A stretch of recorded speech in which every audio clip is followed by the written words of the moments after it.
Hello friends, आरती बंसोड़े के YouTube channel में आप सभी का स्वागत है।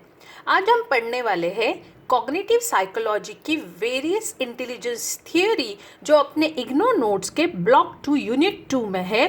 They have given 3 theories of intelligence. उसमें सबसे पहली थियोरी है गिलफोर्ड की स्ट्रक्चर ऑफ इंटेलेक्ट थियोरी। सो अभी हम लोग स्टूडेंट्स काफ़ी कंफ्यूज हो जाते हैं कि ये थियोरीज याद कैसे रखें, इसीलिए मैं यहाँ पे I am introducing some mnemonics. So first for Guilford we are mnemonic is COP. Now what is this COP? C stands for the content dimension, O stands for operational dimension and P stands for product dimension.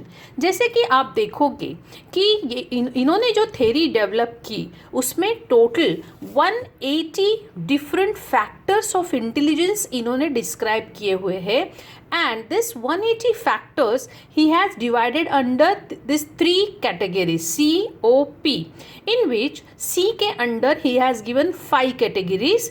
सो मैं अभी वो detail में नहीं बताऊंगी but आपको खाली नाम बता देती हूँ। कंटेंट डायमेंशन के अंडर उन्होंने विजुअल, ऑडिटरी, सिंबॉलिक, सिमेंटिक और बिहेवियरल बताया है। ओ यानी कि ऑपरेशन डायमेंशन के अंदर उन्होंने 6 इंटेलिजेंस फैक्टर दिए हुए हैं। Cognition, memory recording and memory retention, ये 2 अलग अलग है इसीलिए वो 6 बन गए हैं। हमारे नोट्स में मेमोरी का एक ही कंपोनेंट दिया है, इसकी वजह से वो 5 है, but recently now it is divided into 2। Third component is divergent production, convergent production and evaluation. So ये आता है operations dimensions के अंदर इन गुलिफोर्ड के मॉडल में। Then comes the product dimension. Product dimension मतलब फाइनल आउटपुट, प्रोडक्ट क्या है। सो उसके अंदर अगेन ही हैज़ गिवन 6 सब कैटेगरीज, यानी कि यूनिट है, क्लास है, then relation, then system, transformation and last one is implication. ऐसे उन्होंने 6 इंटेलिजेंस फैक्टर दिए हुए हैं। इसके बारे में हम लोग डिटेल में video I will make later. Today I am just telling you how to remember this 3 theories. So आप लोग गुलिफोर्ड का कैसे याद रखोगे? COP से, कंटेंट, ऑपरेशंस एंड प्रोडक्ट। उसके बाद में हमें दूसरी थियरी जो पढ़नी है वो है Gardner's theory of multiple intelligence. अभी आप इसको याद कैसे रखोगे? देखो, गार्डन वर्ड आया है, गार्डन मतलब बहुत सारे मल्टीपल फ्लावर्स रहते हैं।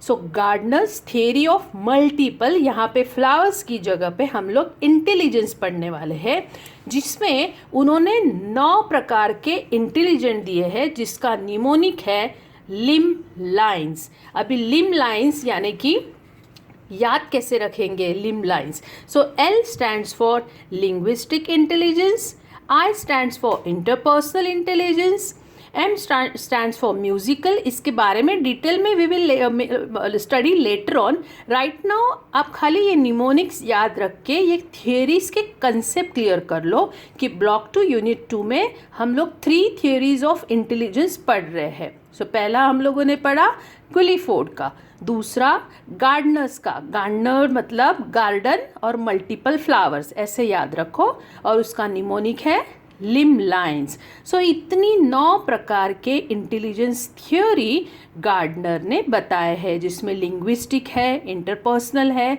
M for musical intelligence, B for bodily kinesthetic intelligence, L for logic और mathematical intelligence, I for intrapersonal intelligence, N for naturalistic and then E for existential और S for special intelligence. ये detail में क्या है, कैसे है, वो अलग अलग थियरी के हम लोग अलग अलग वीडियो बनाएंगे। थर्ड थियरी जो हम लोग ब्लॉक 2 यूनिट 2 में पढ़ रहे हैं वो है स्टर्नबर्ग की ट्रायआर्किक थियरी। अभी ट्राई है मतलब 3 कंपोनेंट रहेंगे, तो इसका निमोनिक याद रखो, assistant commissioner of police, that is ACP। Now what is this ACP? A stands for analytical or componential facet और सब थियरी भी बोल सकते हो आप इसको। हमारे अपने इग्नू के बुक्स में सब थियरी का भी ऑप्शन दिया हुआ है। सो एनालिटिकल है, यानी कि बहुत सारा उसमें मेटा कंपोनेंट्स है, परफॉर्मेंस कंपोनेंट्स है और नॉलेज एक्विजिशन है। So this is the first factor of Sternberg triarchic theory. दूसरा है सी मतलब क्रिएटिव। क्रिएटिव मतलब समथिंग नॉवेल और एक्सपेरिमेंटल। सो मतलब क्या कि ये स्टर्नबर्ग जो है वो बता रहे हैं कि पर्सन का इंटेलिजेंस अगर हमें नापना हो तो उसके एनालिटिकल स्किल देखो, उसके क्रिएटिव और एक्सपेरिमेंटल, यानी कि कोई ऐसी सिचुएशन आ जाती है जिसमें उसको अपनी नॉवेल्टी यूज़ करनी है या उसको अपना एक्सपीरियंस है, ऑटोमेशन जो अपने आप आ रहा है वो यूज़ करना है। सो उससे उसकी इंटेलिजेंस नापी जाती है। एंड थर्ड इज़ प्रैक्टिकल और कॉन्टेक्सचुअल फैसेट और सब थ्योरी। सो प्रैक्टिकल मतलब कि कोई भी इंसान का इंटेलिजेंस उसके प्रैक्टिकल व्यवहार से हम लोग we can guess, and this practical component are dependent on 3 things. The one is adaptation, दूसरा है शेपिंग और तीसरा है सिलेक्शन। सो द स्टर्नबर्ग की थियरी का निमोनिक आप याद रखो ACP, that is analytical, creative and practical. Gardner का मल्टीपल मतलब बहुत सारे फ्लावर्स, जिसमें आप लिम लाइन्स याद रखिए, और गुलीफोर्ड का कॉप यानी कि पुलिस, यू कैन रिमेंबर और what ever you feel, COP। So this is what block 2 unit 2 में हम लोग ये 3 थियोरी पढ़ने वाले हैं। इसके बारे में detail video will make later on. So आपको अगर मेरा वीडियो अच्छा लगा रहेगा तो लाइक कीजिए, शेयर कीजिए और मेरे चैनल को सब्सक्राइब कीजिए। Thank you.